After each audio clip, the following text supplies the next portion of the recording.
Hello friends, Manjusha cooking and ব্লগে আপনাদের সবাইকে স্বাগত। বন্ধুরা, আমি পুজো স্পেশাল রেসিপি শেয়ার করছি। এখন পরপর ভিডিও যাচ্ছে, আশা করি আপনারা দেখছেন, ভালো লাগছে।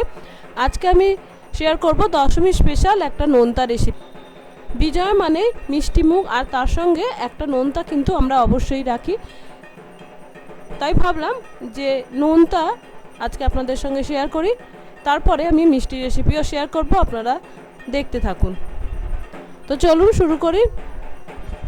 আমি প্রথমে এখানে নিয়ে নিচ্ছি 200 গ্রাম মতো ময়দা, তারপর দিয়ে দিলাম কিছুটা কালো জিরে। আপনারা চাইলে জোয়ানও দিতে পারেন, আবার জোয়ান কালো জিরে দুটোই দিতে পারেন। এবার দিয়ে দিলাম অল্প নুন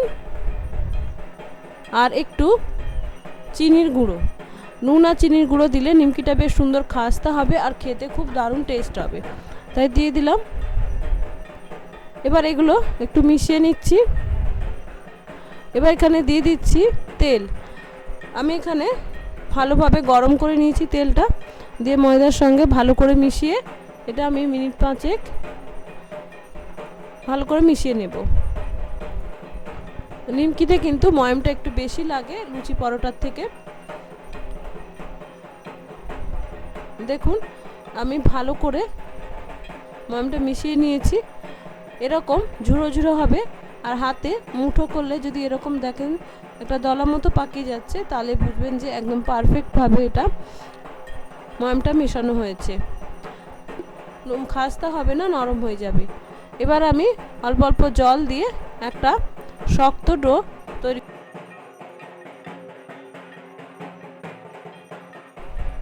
দেখুন এরকম শক্ত ডো তৈরি করেছি। নিমকির ডো কিন্তু লুচি পরোটার থেকে একটু শক্ত করতে হয়।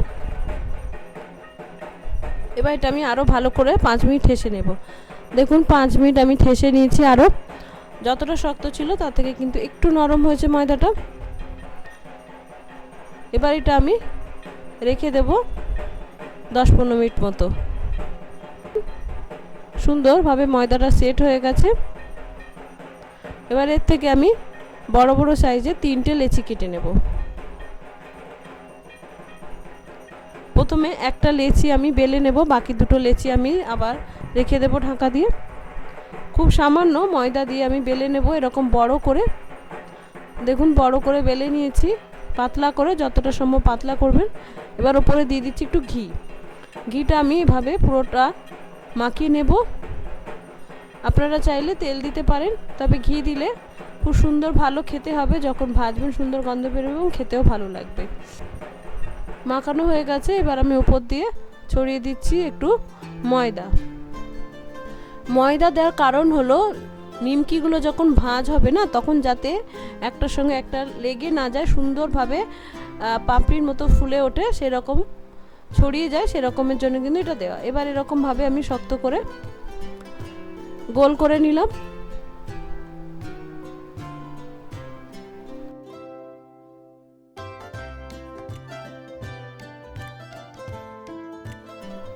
এবার এটা আমি ছুরি দিয়ে কেটে নেব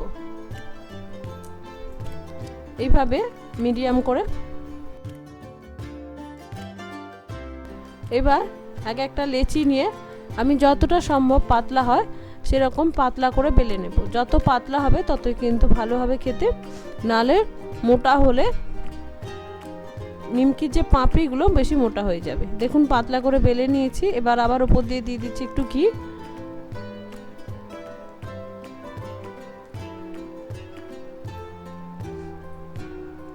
আর উপর দিয়ে আবার একটু ময়দা দিয়ে দিচ্ছি। এবার আমি এভাবে প্রথমে একবার ভাঁজ করব, তারপরে আবার একবার ভাঁজ করে দেব। আমি একদম দোকানে যেরকম নিমকি করে সেরকম করছি, তো এইভাবে করে নেব প্রত্যেকটা। এইগুলো কিন্তু খুলে বেশ সুন্দর হবে। এবার নিমকিগুলো যাতে বেশি ফুলে না যায় ওপরটা, তার জন্য এবং কাঁটা চামচ দিয়ে আমি একটু ফুটো ফুটো করে দিচ্ছি। এবার আমি এগুলো ভেজে নেব। একটা কড়াইতে নিয়েছি রিফাইন্ড অয়েল। রিফাইনটা মিডিয়াম গরম করেছি, খুব বেশি গরম করলে কিন্তু সঙ্গে সঙ্গে লাল হয়ে যাবে। এবার নিমকিগুলো আমি দিয়ে দেব। এবার আমি এটা কম আঁচে রাখবো যতক্ষণ না নিমকিটা নিজে থেকে ফুলে তেলের ওপর ভেসে ওঠে। দেখুন তেলের পর ভেসে উঠেছে। এবার আমি একটু উল্টে দিচ্ছি এবং এই সময় গ্যাসের আঁচটা কিন্তু আমি মিডিয়াম করে দিয়েছি। এরপরে যদি গ্যাস কমিয়ে রাখি তাহলে কিন্তু নিমকি বেশি তেল টেনে নেবে। এইভাবে আমি দুদিকটায় লাল লাল করে ভেজে নেব। দেখুন দুদিকটাই লাল লাল করে ভাজা হয়ে গেছে। এবার আমি এগুলো তেল থেকে তুলে নেব ভালো করে তেলটা ঝরিয়ে। দেখুন কতটা খাস্তা হয়েছে দেখতে, কতটা সুন্দর ফুলেছে, একদম দেখে মনে হচ্ছে দোকানের নিমকি। তো বন্ধুরা, রেডি আমার বাড়িতে তৈরি করা মিষ্টি দোকানের মতো বিজয়া দশমী স্পেশাল নিমকি। এটা কিন্তু বন্ধুরা আগেই করে আপনারা স্টোর করে রেখে দিতে পারেন সময় মতো। দশমীর দিনই যে করতে হবে তার কিন্তু কোনো মানে নেই। আর বাড়িতে অতিথি এলে অবশ্যই মিষ্টির সঙ্গে এই নোনতা নিমকিও সার্ভ করুন, দেখবেন সবাই খুশি হবে। আর দোকান থেকে কিনে আনার কিন্তু কোনো দরকার নেই, এমন কিছু সময় লাগে না, বাড়িতেই করে নিতে পারেন। তো আশা করি ভালো লাগছে। আগামীকাল আমার মিষ্টি রেসিপি আসবে, তো দেখতে থাকুন। নমস্কার, ধন্যবাদ।